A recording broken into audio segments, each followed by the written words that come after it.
Hello, good evening. Welcome to Road to Lok Sabha 2024, our special show on India's general elections. I'm Shreya Upadhyay. We've almost reached the end of the elections.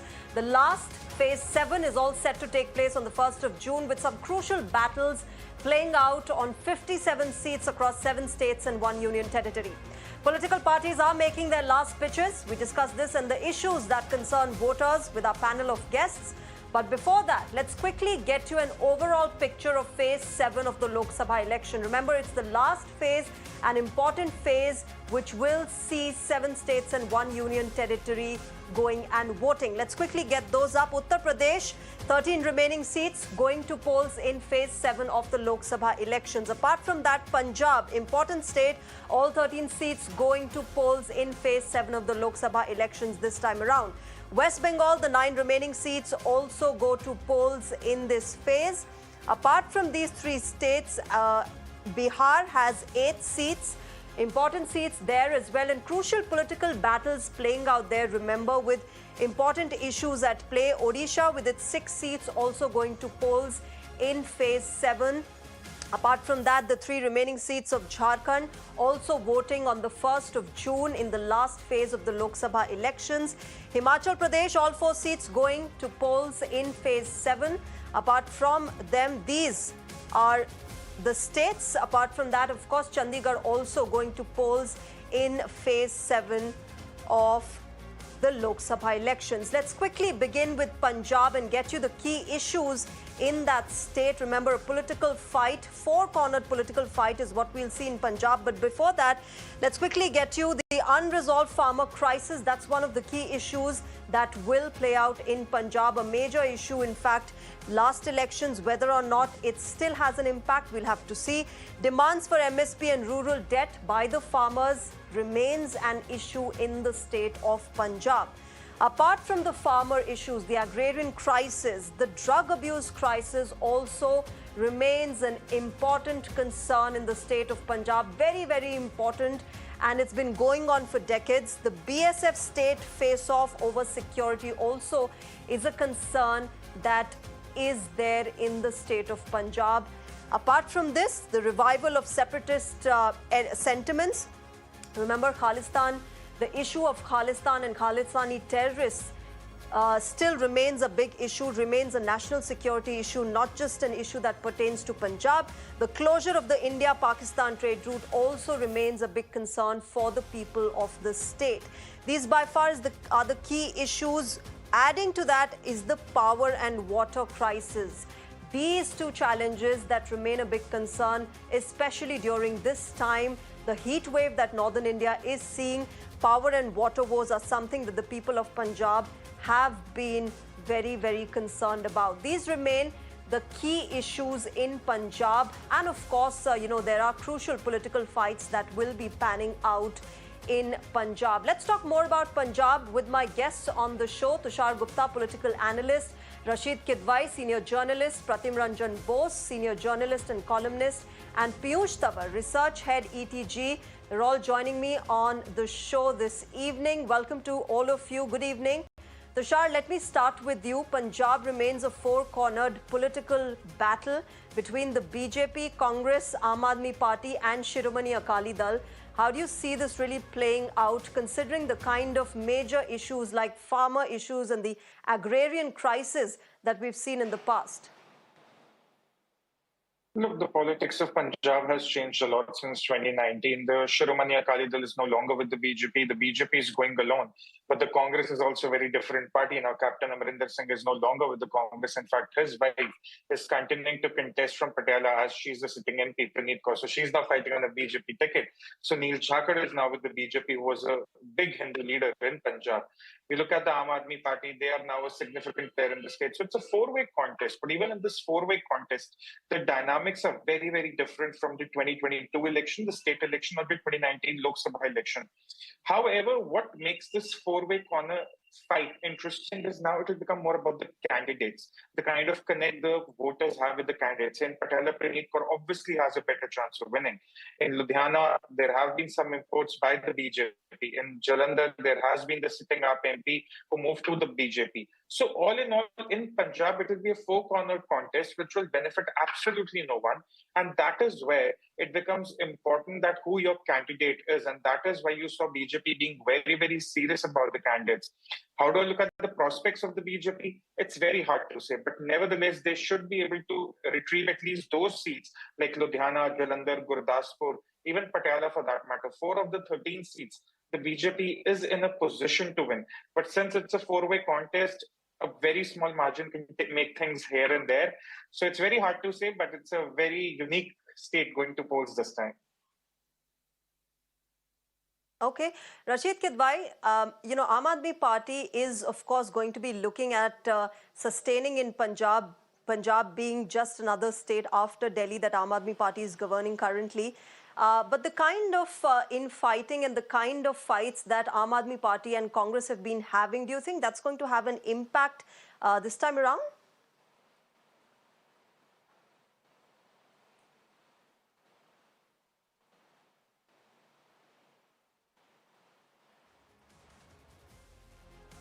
Mr. Kidwai, are you able to hear me? All right, we'll try and fix that issue with Mr. Kidwai's network there. But let me go across to Pratim Ranjan Bose. Pratim Ranjan Bose, your views on the fact that, the Aam Aadmi Party and Congress are in alliance when we talk about the opposition India bloc. But when we see the case of Punjab, you have them, fighting against each other, and the kind of tussle, of course, the Aam Aadmi Party as well as the Congress Party has been seeing within their party ranks as well. That's a fait accompli almost everywhere, because if you are targeting the same voter group, then obviously, and those who have benefited out of your weaknesses or disintegration over the past, they will not try to, they will not share those benefits with you, and they will try to leverage you for power at the center. So this is a very typical situation for Congress. When Congress will try to revive, they have to go solo. They have to try to go solo more and more. See, look at the way that BJP followed during its rise. They came with so many coalition partners, and slowly they grew and overtook the coalition partners. So look at any other state, even at a state level, you look at Mamata, she came with a coalition, the Grand Alliance, but then took everything in. So that is a fait accompli. Congress has to face that. Tushar, for Shiromani Akali Dal, this is their first election after their patriarch Prakash Singh Badal, an important one. They've been pitching the Punjabi identity and the Panth identity in their manifesto and campaigning as well. Do you think it's going to work out for them? How do you see that really moving forward in Punjab? Look, Punjab again, for the Shiromani Akali Dal, it's not going to be an easy contest. Last time also in 2019, Harsimrat Kaur Badal barely managed to save her seat. And that was a very easy election comparatively for the BJP and the Shiromani Akali Dal. So it's not going to be easy for the Shiromani Akali Dal as well. What could be the big upset, however, is if Harsimrat Kaur Badal or Sukhbir Singh Badal end up losing their seats, which probably won't happen. But that's the only upset you can look at. If Shiromani Akali Dal is not able to secure even 4 of the 13 seats in Punjab, at least 1/3 of them, then they have serious thinking to do. Because the problem with the Shiromani Akali Dal is now they attract a very simple core vote, which is not a lot of vote. The Dalit Sikh vote is shifting away from them. The Hindu vote is shifting away from them, which earlier used to come to them because of the BJP, at least some part of it. The other used to go to the Congress. For the Shiromani Akali Dal, now this time the challenge will be, can they retain their core vote base? And while retaining that core vote base, can they get some more votes? Because in a four-way contest, if they are not getting any other vote apart from the core vote, they are going to be in serious, serious trouble, even in their own seats. So that is the story of Punjab this time. You don't know who may end up where. In a four-corner contest, even the weakest candidate ends up winning sometimes because the voter is so divided.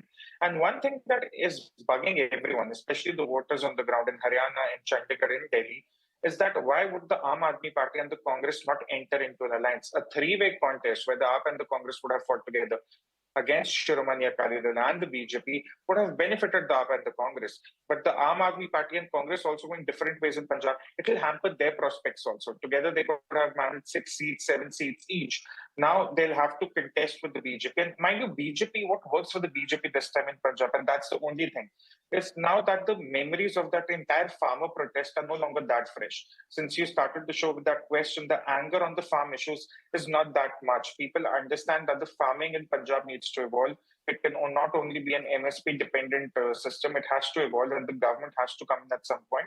And more importantly, the candidates. Shreyan, again, going back to the candidates, because this election, the I don't 13 know, seats Tushar, in if Punjab, that's been it's going to understood, be because all. this time around also we saw the farmers protesting.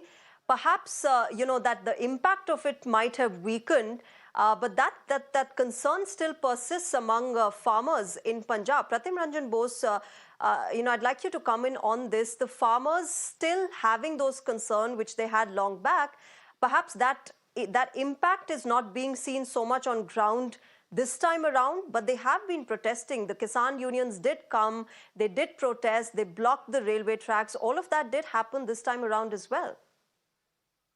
Obviously, it is there. It is simmering, and the seat chart, basically the whole farmer protest, though we say farmer protest, it was basically seat chart protest. And that segment united for different reasons. Jats they had their own reasons. It was more political because you know what is happening in Haryana. They are against giving up the power. So it will remain. It is not the only thing that will, farmer protest is one of the tools that will there. And in Punjab and Haryana, of course, this MSP-based system that had long been patronized. So it is not easy to go. It will be there. Okay, let me get in Piyush on this.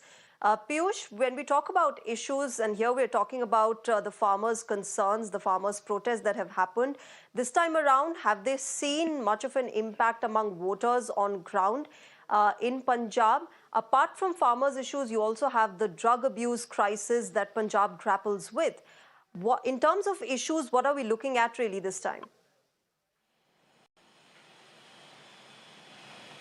Shreya, first of all, to understand Punjab, so what we do is we categorize the entire state. We have a Doab region, we have a Malwa region, we have Majha region.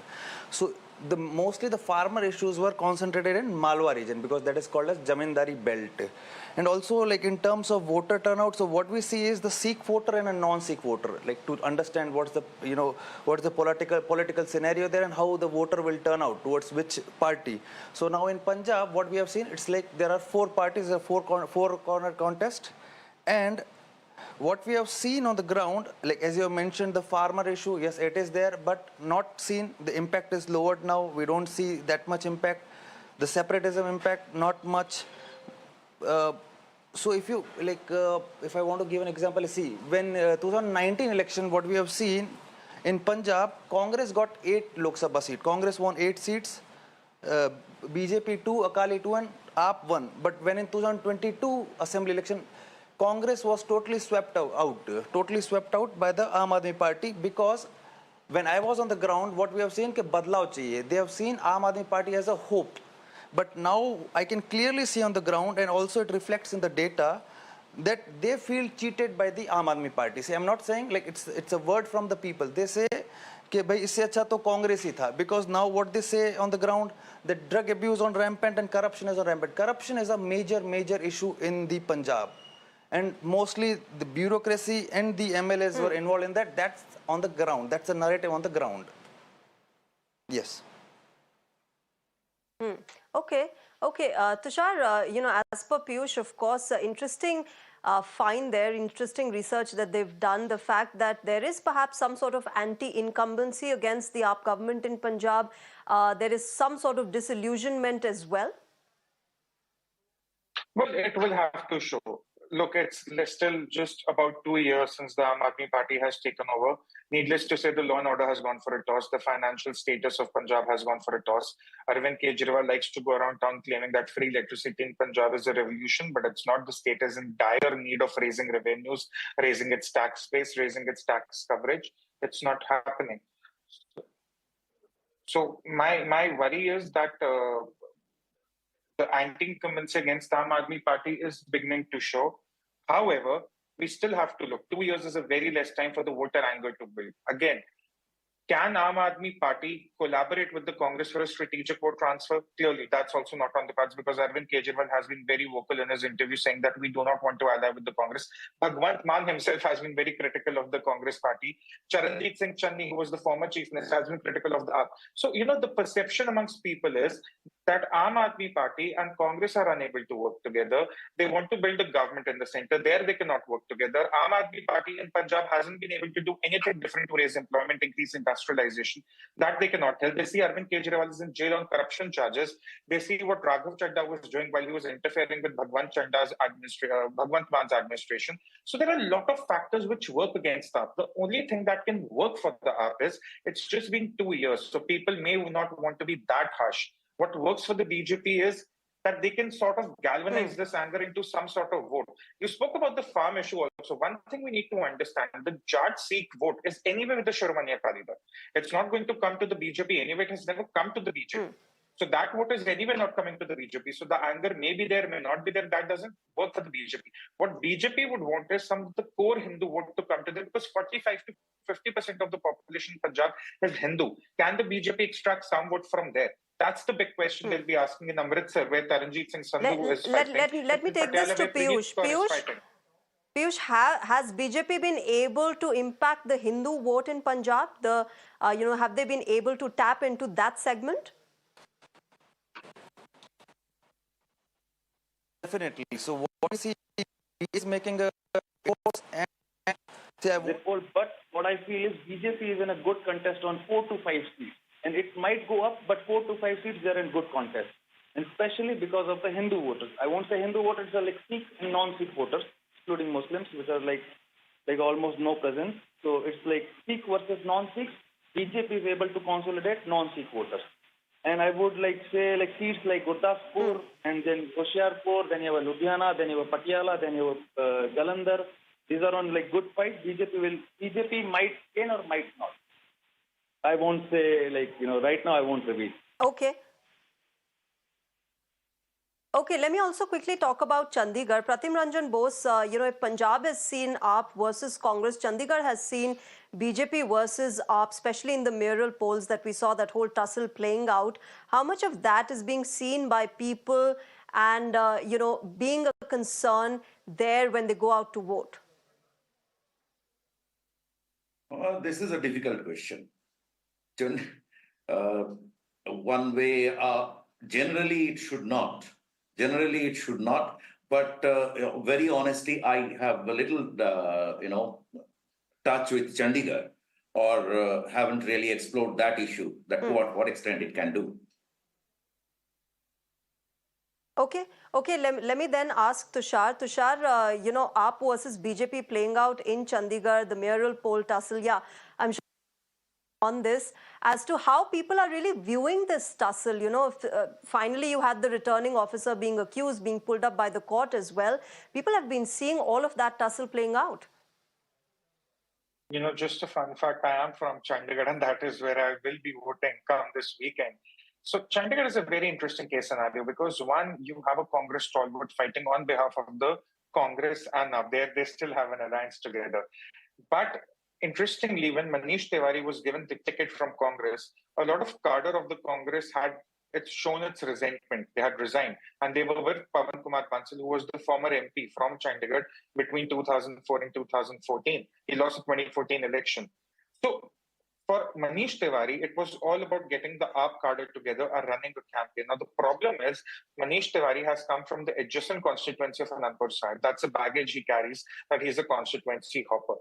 The person he's up against, Sanjay Tandon, he's a local leader. You may not have heard about him in the last 10 years, but he's the man who's been running the show quietly behind the curtains and rather with great efficiency.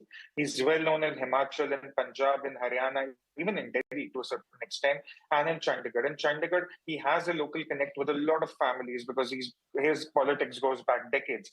So clearly in Chandigarh, one of the factors that is working is the outsider versus insider, which is ironical, but that's how it is.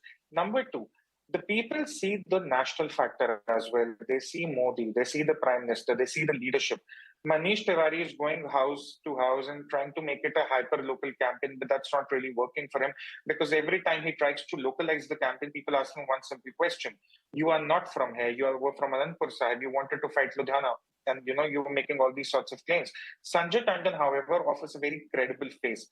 What will work for Sanjay Tandon is one, the Modi factor. Modi factor is huge in Chandigarh. In 2014, also there was the AAP factor. In 2019, there was the AAP factor. And then the Congress and AAP were not in alliance. It was a three-way contest.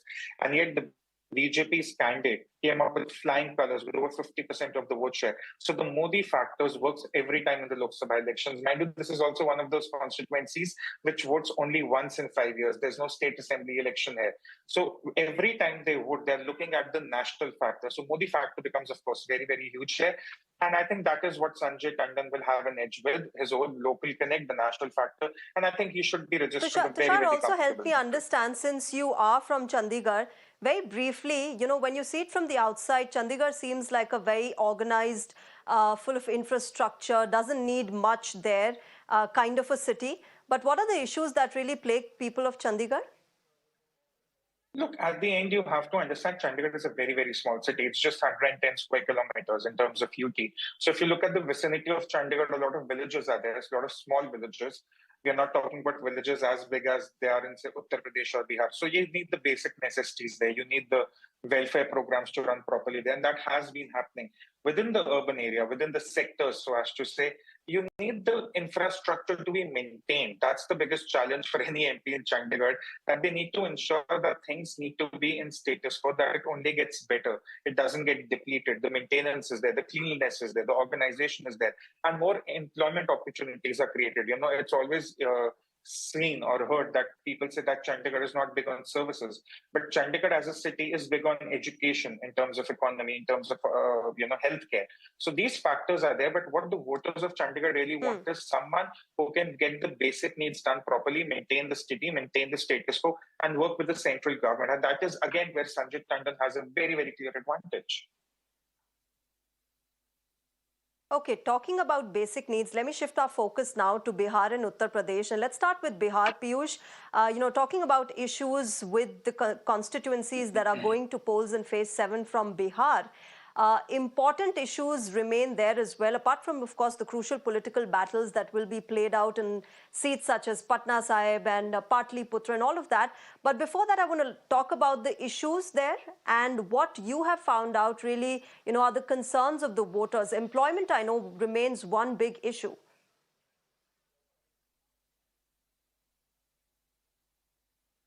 True. Yes, so we have seen the unemployment is a major issue in Bihar, and as we have seen Tejasvi Yadav coming and saying that we have given 5 lakh jobs for when they were in the power, for I think 1 or 2 years, and then they are saying कि अगर हम अभी और फिर से power में आते तो हम इतना job दे देंगे, and all those promises, and we have seen, yes, he is gaining a lot of traction from the youth. But still, I would say that still the Bihar's politics is mostly, dominated by caste factor.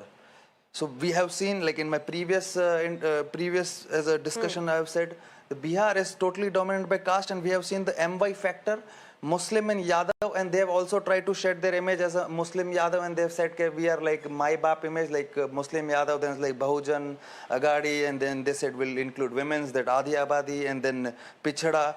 But still we see, even though they say we are with all other communities or with a party who represent all other communities, but still in Bihar, Tejasvi Yadav or the RJD and the Congress, they're still perceived as a MY, Muslim and Yadav vote bank or vote-based party. So yeah, in Bihar we see issues, but not affecting this time elections or. Pratim Ranjan Bose remains one sort of interesting feature there in Bihar. You go to the youngsters there, you go to youth, you go to people, they'll tell you their issues, that there is no employment, we need jobs, we need basic infrastructure and all of that. But when they go out to vote in the polling booths, what dominates is perhaps the caste factor. Not perhaps. It is the caste factor that dominates. That is very unfortunate truth. And I mean, I often say that, and not anymore true, but in West Bengal, there was a situation of, once upon a time when people were divided by parties. It was called a party society. But Bihar is probably a caste society, 100%, almost. I mean, this is something. So all these discussions we have about development, not development, etc., they don't really cut much ice. But I'm really hoping, going by the campaign, I'm really hoping by that the Jan Swarajya Party, if they can bring some change that way, at least in their campaign, they are trying to be different. BJP also focused on certain areas on development and etc. One good thing, what extent, I haven't gone into the deeper data, but in 2019, there was women voted in favor of BJP. So that was BJP and BJP, JDU, the coalition. So that was one social factor that we saw. Probably that is the only commonality that we find in Bihar in recent years, along with the rest of India, that women are taking more interest in decision making. But other than that, I'm really, the rest of it is these AMY, etc., etc. Okay.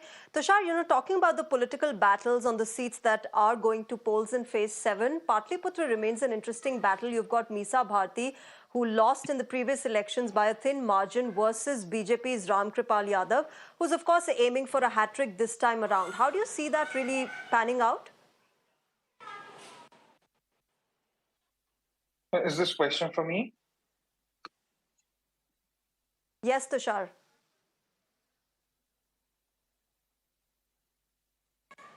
Tushar, are you able to hear me?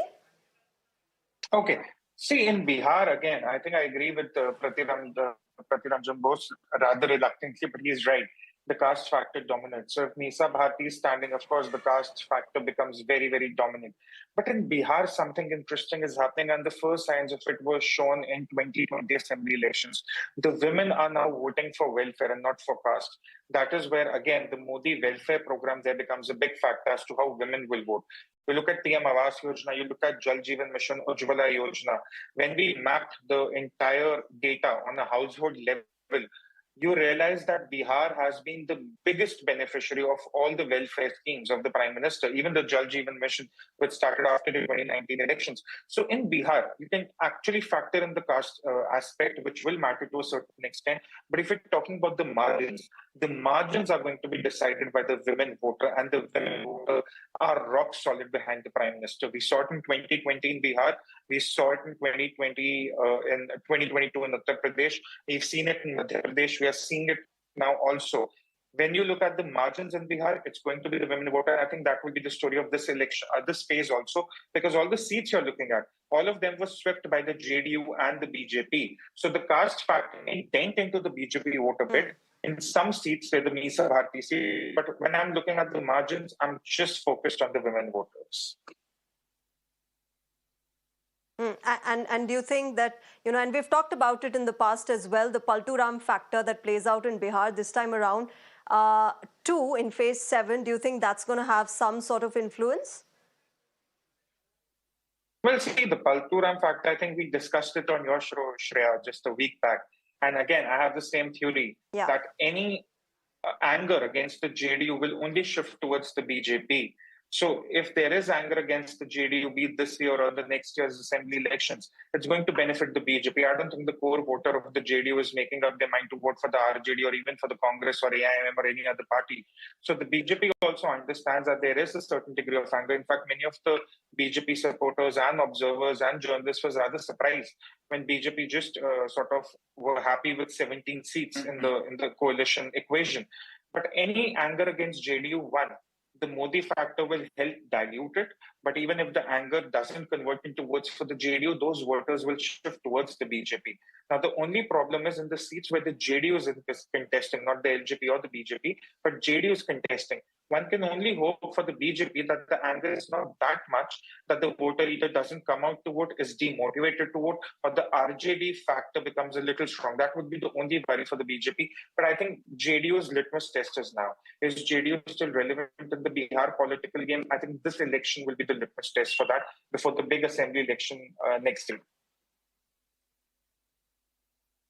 Do you think, Pratim Ranjan Bose, this is also a test for Chirag Paswan this time around? The fact that he's to take his father's legacy forward. Everybody's been talking about Tejasvi Yadav, we in the media have also been talking about it. The people have been talking about it. But is there something to look at when we think about Chirag Paswan and the LJP?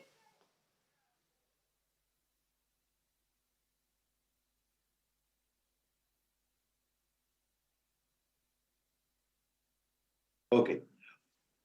Yeah, Chirag Paswan has been coming in and out of NDA, and he has been some sort of unhappy guy. He was restless to do his things. He has been trying for his luck. It is definitely his litmus test because he has to prove that he has the mettle in him to stand up. He has been trying to take over part of the JDU's constituency for quite some time.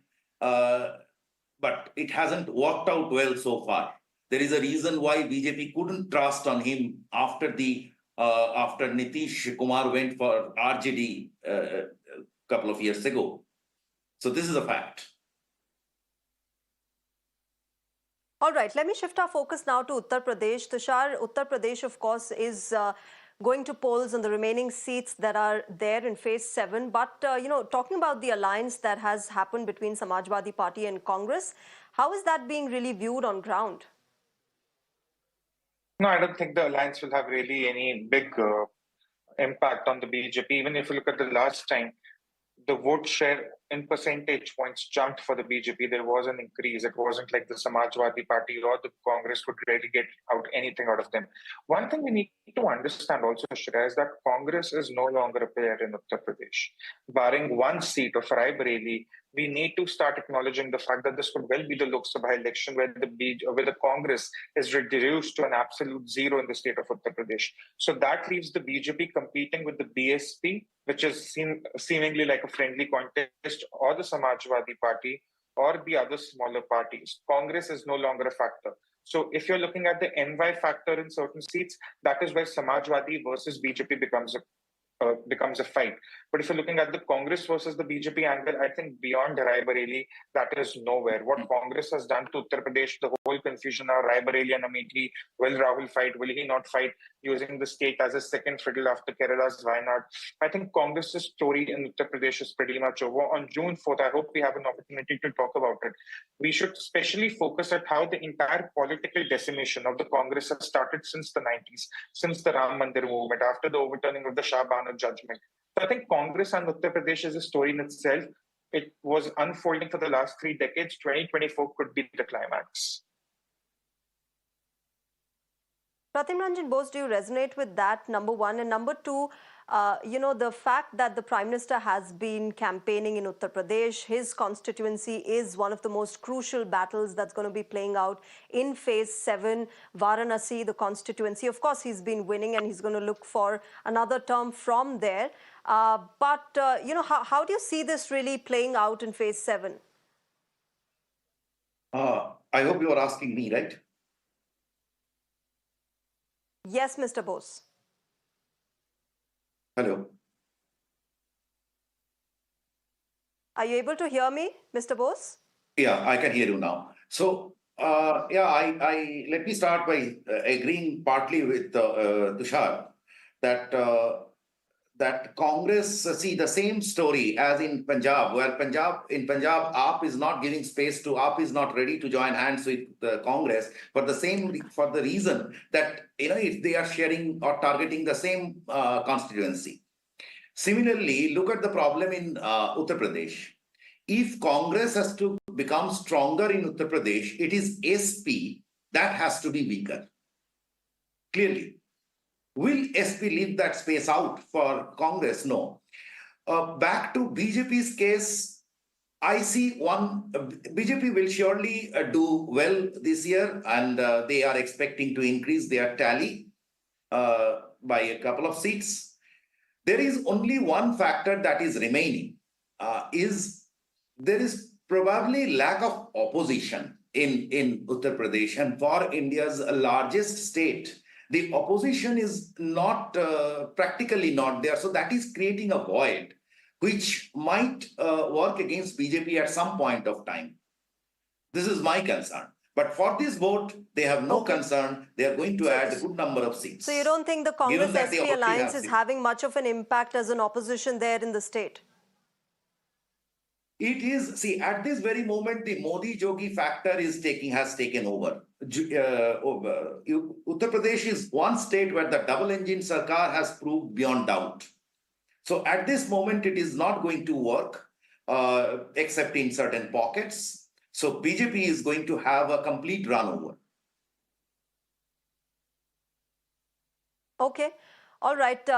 I'm going to leave Uttar Pradesh here, but I'm going to slip into a short break and come back and discuss Odisha, that interesting battle between the BJP and BJD playing out.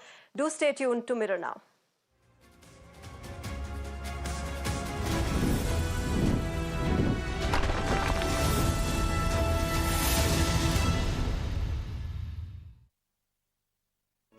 If you like this video, then like, share and subscribe to ET Now.